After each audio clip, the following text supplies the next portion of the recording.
Audition, believe it or not, is not one of the most depressing things I've ever seen. But boy is it creepy. Good God, is it a creepy movie. As far as American markets go, most of the extreme films that come out of several countries in Asia hit closer to an NC-17 rating, though I tend to believe that many of the films go much farther in visual content extremes than what our MPAA system allows. You have your J-horror, your Tokyo Shock, South Korean revenge thrillers, and Category 3 films dating back to the 60s, but if I had to pick and recommend a film that embodies extreme cinema, it would be Audition, directed by Takashi Miike. Being his major breakout film, it is often considered one of the most disturbing films ever made, and I agree with those folks. This movie's messed up. You have a character that feeds her own vomit to her prisoner, tongues and fingers squirming around, and what in God's name happened to his feet? So what is this movie? I guess you could say it's both a shock horror and psychological drama that centers around themes of trusting one another and being victimized in a very patriarchal society. The plot of the movie revolves around a Japanese executive named Aoyama, a middle-aged widower who is pushed by his son to start dating again. His movie producer friend has the bright idea to hold a mock audition for a fake series where many women come into audition for the part of Aoyama's wife. A woman named Asami finally catches his eye, and even though her background and references on her resume are vague, he pursues a relationship with her. They date, they make love, he dreams, and the audience is left wondering where reality comes to a halt and the nightmare truly begins. One of the best and possibly scariest scenes is when Asami is sitting in the middle of the floor of her empty apartment, awaiting a call from her new boyfriend.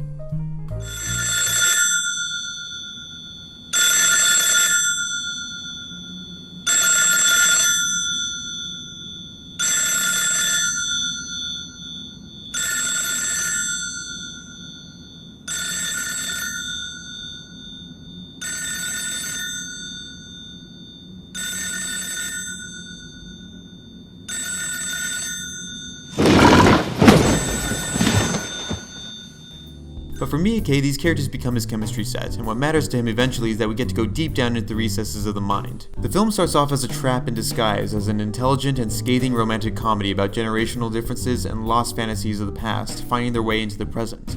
In its excess, the film is like a conversation between a victim of abuse and a perpetrator no matter how you look at it. It might be one of the best looking films I've ever seen with its dreamlike imagery, and the use of sound carries a lot of weight, like the way it uses the wind or switches the sound of the busy bee environment to a sudden thump of nothingness. It sticks with you, man. However, this film is most famous for its final 20 minutes. I won't go into explicit detail, but I'll venture to say that the last segment of this film is a worthwhile horrifying payoff for the first two acts that are rather slow. But slow doesn't necessarily mean bad, because it only enhances the build. It's scary, haunting, and oddly mesmerizing. Director Takashi Miike definitely lives up to his movie-making standards for perversion, mutilation, dismemberment, poisoning, bloodshed, and pain-inducing acupuncture. These probably sound like hard things to stomach, but Audition is worth checking out if you're a horror fan, or you're just a sicko like me. With this film, he manages to touch the dark subconscious of the human psyche and become a delicate master of suspense. It's a good movie, and it inspired Eli Roth to make Hostel, which is not a good movie. I guess this wraps up my 3-part look at some of these extreme films. I could go on and on as there's so much I still haven't covered. Maybe I'll return to the topic someday. For now, it's back to my usual job. Some guy that eats bugs on camera out of morbid curiosity.